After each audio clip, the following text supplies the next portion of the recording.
Assalamualaikum warahmatullahi wabarakatuh. Perkenalkan nama saya Anissa, dari prodi S1 Keperawatan kelas 2B, dengan NIM 2012-11701. Baiklah, saya akan mempresentasikan tentang anatomi fisiologi sistem hematologi.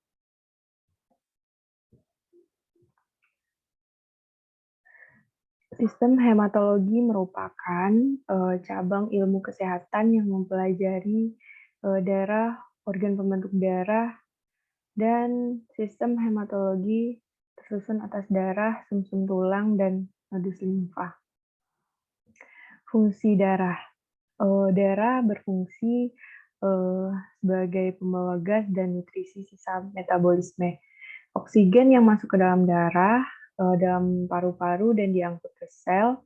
Karbon dioksida yang diproduksi oleh sel diangkut dalam darah ke paru-paru, di mana ia dikeluarkan, dan nutrisi ion dan air yang dicerna dibawa oleh darah dari saluran pencernaan ke sel, dan produksi sisa metabolisme dipindahkan ke ginjal untuk dieliminasi. Yang kedua, membentuk gumpalan darah. Protein pembekuan dalam darah membantu membendung kehilangan darah ketika pembuluh darah terluka, sehingga darah tidak terus-menerus mengalir keluar dari dalam tubuh. Selanjutnya, transportasi molekul yang diproses oleh tubuh. Sebagian besar zat diproduksi di satu bagian tubuh dan diangkut dalam darah ke bagian lainnya. Dan yang keempat, sebagai perlindungan terhadap zat asing. Antibodi dalam darah membantu melindungi tubuh kita dari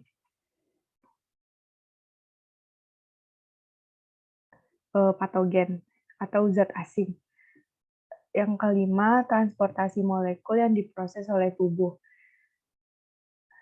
Ini seperti hormon dan enzim. Selanjutnya yang keenam, fungsi darah yaitu memelihara suhu tubuh. Darah hangat diangkut dari dalam ke permukaan tubuh, di mana panas dilepaskan dari dalam keluar tubuh melalui pori-pori. Yang selanjutnya, pengatur pH dan osmosis. Pengatur pH dan osmosis pada darah yaitu albumin sebagai protein darah merupakan penyangga darah yang mempunyai peranan penting terhadap tekanan osmotik darah, di mana tekanan osmotik berperan dalam menjaga kadar air dalam aliran darah. Selanjutnya, anatomi darah, karakteristik dan volume darah. Warna darah tergantung pada jumlah oksigen yang dibawa darah, dan darah yang kaya oksigen berwarna merah tua, dan darah yang mengandung sedikit oksigen berwarna merah pudar. Yang selanjutnya, karakteristik darah. Berat dari darah lebih berat daripada air dan sekitar 5 kali lebih tebal atau lebih kental daripada air. Selanjutnya, pH darah. Itu pH darah sedikit basa dengan pH antara 7,35 sampai 7,45. Dan suhu darah yaitu 38 derajat Celcius atau 100,4 derajat Fahrenheit.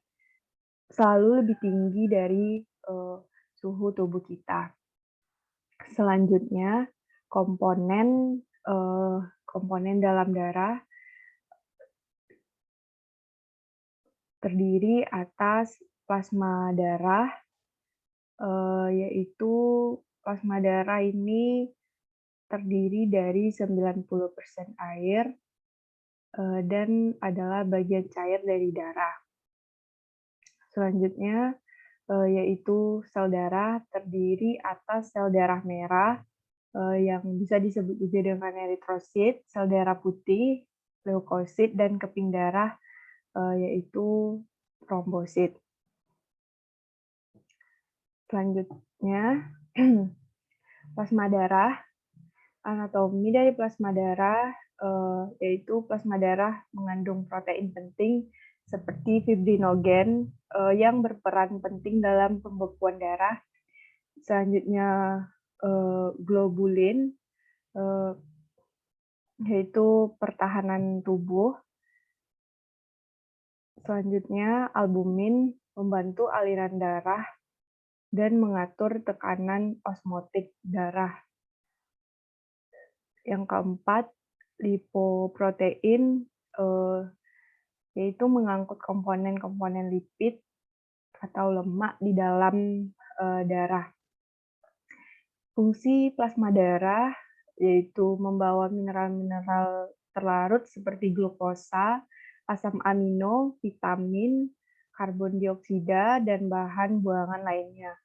Yang kedua, mengatur suhu tubuh dengan menyebarkan panas dari organ yang lebih hangat ke organ yang lebih dingin, dan menjaga keseimbangan antara cairan di dalam sel dan cairan di luar sel. Seperti pada gambar, pada plasma darah terdapat 55%, dan white blood cells, atau sel darah putih, kurang dari 1%, dan red blood cell, yaitu 45%.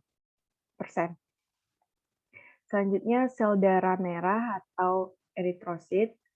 Anatomi sel darah merah, eritrosit, anukleat, yaitu sel darah merah ini berbeda dari sel darah lainnya karena sel darah merah mempunyai inti, yang berarti sel darah merah tidak memiliki nukleus dan mengandung sangat sedikit organel.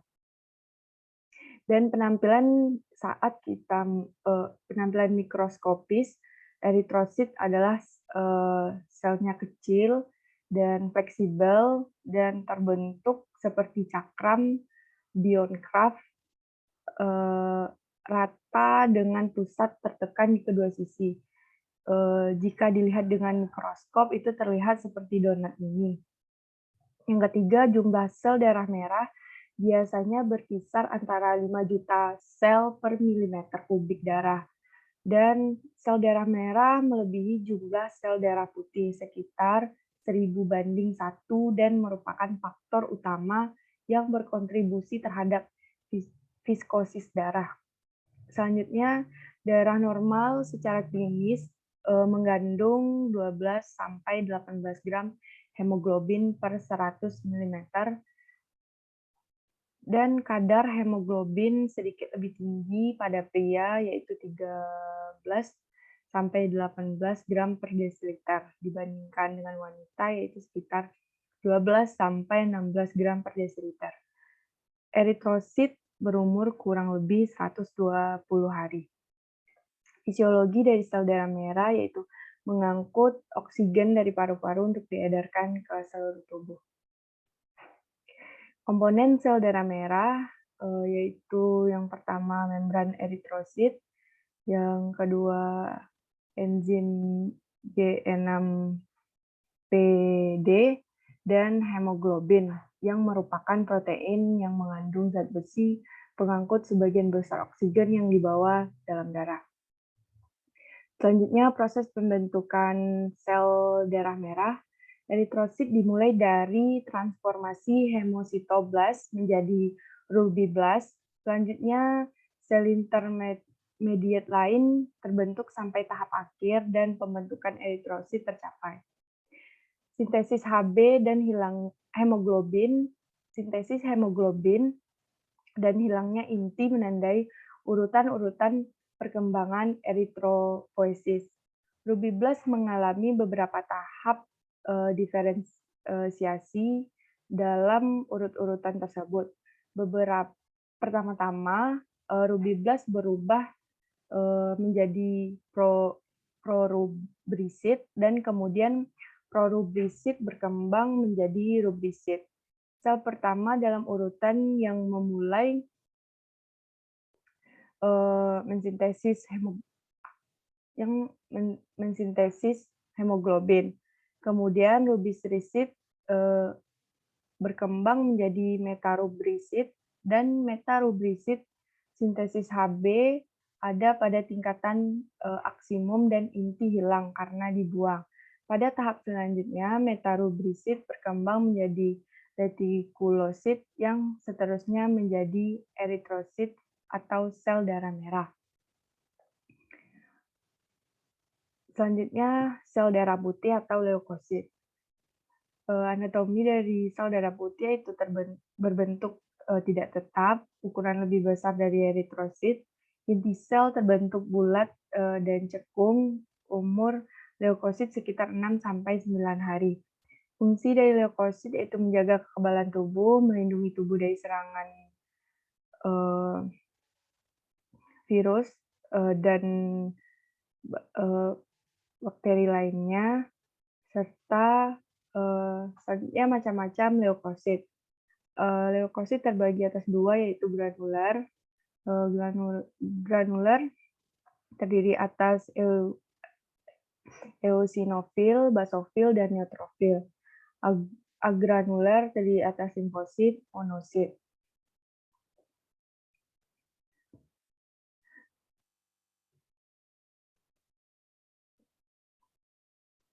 Selanjutnya, leukosit granular, yaitu yang pertama neutrofil.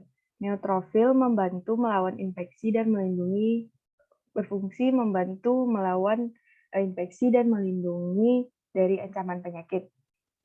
Nama lain dari neutrofil ini adalah sel polimerfonuklear atau sel PMN. Anatomi dari neutrofil yaitu inti sel yang kadang-kadang seperti terpisah-pisah dan protoplasmanya banyak bintik-bintik halus atau granula. Sekitar banyaknya yaitu 60% sampai 50%. Granula berisi enzim hidrolisis berwarna ungu pucat. Fisiologi dari neutrofil yaitu punya kemampuan fagositosis untuk memangsa dan menghancurkan bakteri serta sel-sel tubuh yang mati. Selanjutnya, eosinofil yaitu berfungsi melawan parasit multiseluler. Anatomi dari eosinofil ini adalah yang pertama ukuran dan bentuknya hampir sama dengan neutrofil, tetapi granula dan sitoplasmanya lebih besar. Yang kedua, berwarna merah terang jika diwarnai dengan eosin. Dan yang ketiga, banyaknya eosinofil ini kira-kira 24%. Fisiologi dari eosinofil ini yang pertama membunuh parasit, yang kedua membunuh sel-sel kanker, dan berperan penting dalam reaksi alergi. Yang ketiga, basofil berfungsi menghasilkan reaksi peradangan untuk melawan infeksi. Anatomi dari basofil, yang pertama sel ini kecil dari eosinofil, dan yang kedua mempunyai inti yang bentuknya teratur, dan di dalam protoplasmanya terdapat granula-granula besar berwarna biru. Fisiologi dari basofil yang pertama berperan sebagai agen anti alergi, yang kedua menghasilkan histamin, yang ketiga mengandung heparin, yaitu merupakan suatu senyawa yang mencegah pembekuan darah di dalam pembuluh darah. Selanjutnya, leukosit agranular. Yang pertama yaitu limfosit. Limfosit berfungsi sebagai menjaga sistem imunitas tubuh dengan memerangi bakteri, virus, dan racun. Yang kedua, monosit menyingkirkan sel jaringan yang rusak dan meningkatkan kekebalan tubuh. Anatomi dari limfosit yaitu yang pertama bentuknya ada yang besar dan ada yang kecil di dalam sitoplasmanya, dan tidak terdapat granula dan intinya besar, banyaknya kira-kira 20% sampai 15%. Dan fisiologi dari limfosit yaitu berperan dalam pertahanan tubuh dengan cara membentuk eee, suatu protein yang disebut sebagai antibodi dan membunuh dan serta memakan bakteri yang masuk ke dalam jaringan tubuh.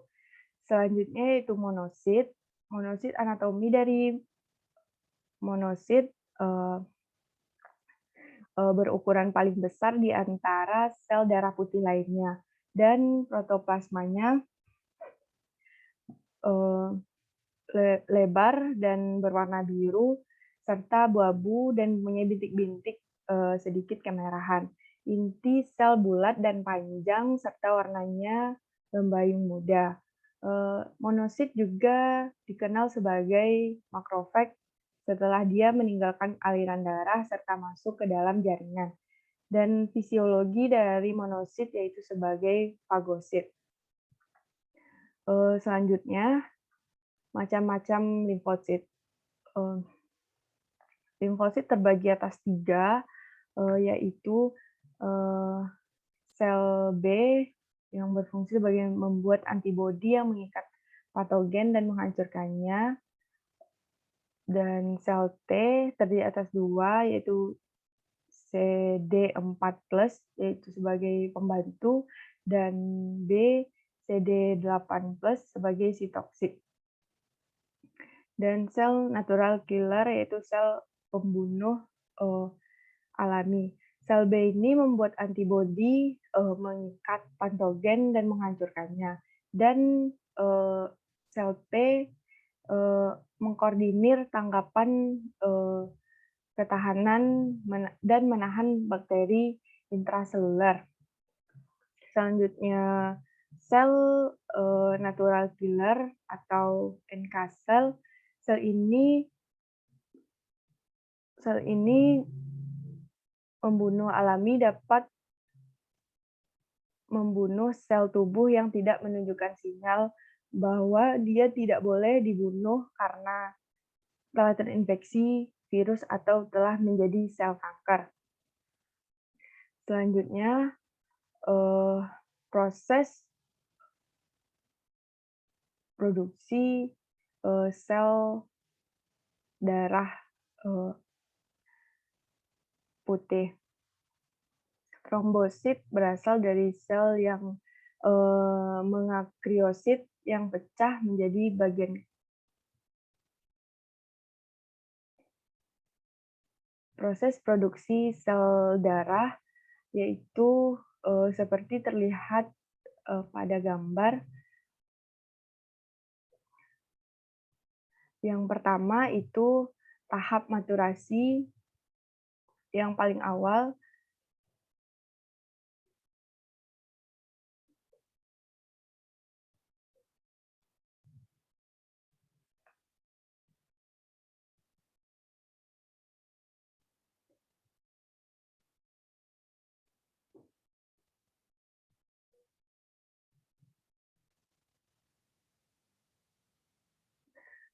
Selanjutnya proses produksi sel darah putih, yaitu proses produksinya dimulai dari diferensiasi dini dari sel stem hemopoietik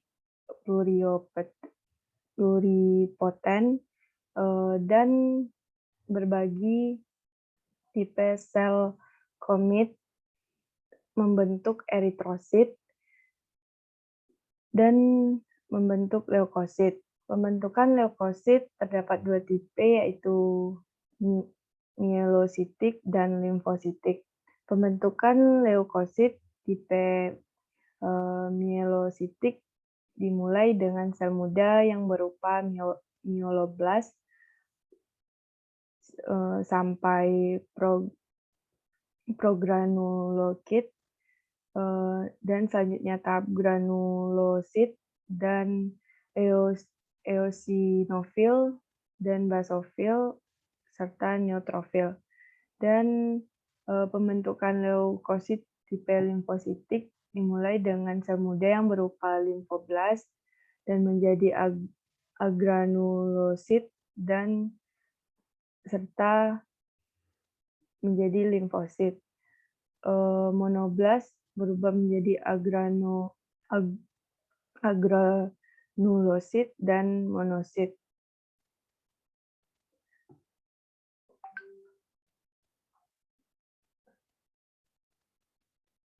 Selanjutnya proses pembekuan darah. Saat kulit kita terluka, menyebabkan darah keluar dari pembuluh darah dan trombosit ikut keluar juga bersama darah, kemudian menyentuh permukaan-permukaan kasar dan menyebabkan trombosit pecah. Saat trombosit pecah, trombosit akan mengeluarkan zat atau enzim yang disebut dengan trombokinase. Dan trombokinase akan masuk ke dalam plasma darah dan akan mengubah protombin menjadi enzim aktif yang disebut eh, dengan trombin. Perubahan tersebut dipengaruhi oleh ion kalsium karena dibantu dengan ion kalsium di dalam plasma darah. Eh, Protombin merupakan senyawa protein yang larut dalam darah yang mengandung globulin. Zat ini merupakan zat yang belum aktif yang dibentuk oleh hati. Pembentukannya dibantu oleh vitamin K, dan selanjutnya trombin yang terbentuk akan mengubah fibrinogen menjadi benang-benang fibrin. Terbentuknya benang-benang fibrin menyebabkan luka akan tertutup sehingga darah tidak mengalir keluar lagi. Dan fibrinogen adalah sejenis protein yang larut dalam darah. Selanjutnya, anatomi fisiologi dari sistem limfatik. Limfe adalah cairan jaringan yang masuk ke dalam pembuluh limfe. Pembuluh limfe berbentuk seperti tasbih karena mempunyai banyak kutub sepanjang perjalanannya. Pembuluh limfe dimulai dari kapiler limfe sampai ke pembuluh limfe kecil, pembuluh limfe besar, dan masuk ke aliran darah. Limfe sebelum masuk aliran darah melalui satu atau banyak kelenjar limfe, dan pembuluh limfe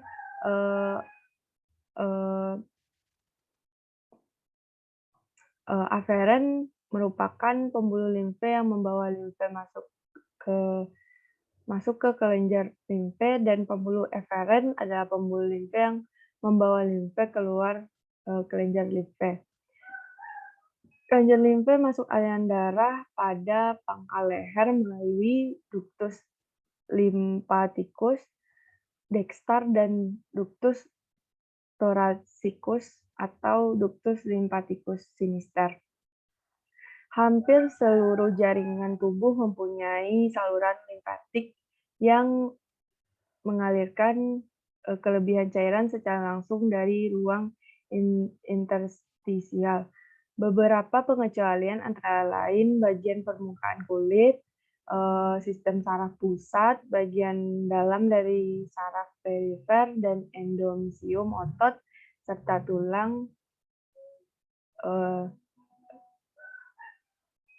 Selanjutnya, fungsi dari sistem limfatik yaitu yang pertama mengembalikan cairan dan protein dari jaringan ke dalam sirkulasi darah. Yang kedua, mengangkut limfosit dari kelenjar limfe ke sirkulasi darah. Yang ketiga, membawa lemak yang sudah dibuat emulsi dari usus ke sirkulasi darah. Saluran limfe yang menghasilkan fungsi ini adalah saluran lakteal atau terletak di mukosa usus halus. Yang keempat, kelenjar limfe menyaring dan menghancurkan mikroorganisme untuk menghindarkan penyebaran organisme itu ke dalam jaringan dan bagian tubuh yang lain. Yang selanjutnya, apabila ada infeksi, kelenjar limfe menghasilkan zat imun atau antibodi untuk melindungi tubuh terhadap mikroorganisme yang mengancam tubuh. Pembuluh limfe. Struktur dari pembuluh limfe serupa dengan pena kecil, tetapi memiliki lebih banyak katup sehingga pembuluh limfe tampaknya seperti rangkaian petasan atau tasbih. Pembuluh limfe yang terkecil atau kapiler limfe lebih besar dari kapiler darah dan terdiri hanya atas selapis endometrium. Pembuluh limfe bermula sebagai jalinan halus kapiler yang sangat kecil atau sebagai rongga-rongga limfe di dalam jaringan berbagai organ. Pembuluh limfe khusus di villi usus halus yang berfungsi sebagai absorpsi lemak atau kilomikron disebut lakteal villi. Terdapat dua saluran dari limfe, yaitu ductus thoracisus atau ductus lymphaticus sinister, yaitu mengumpulkan cairan limfe dari tubuh bagian tungkai bawah, kanan dan kiri, serta abdomen kanan dan kiri, dada kiri, dan kepala kiri, serta lengan kiri, kemudian masuk ke sirkulasi darah lewat vena subclavian sinistra.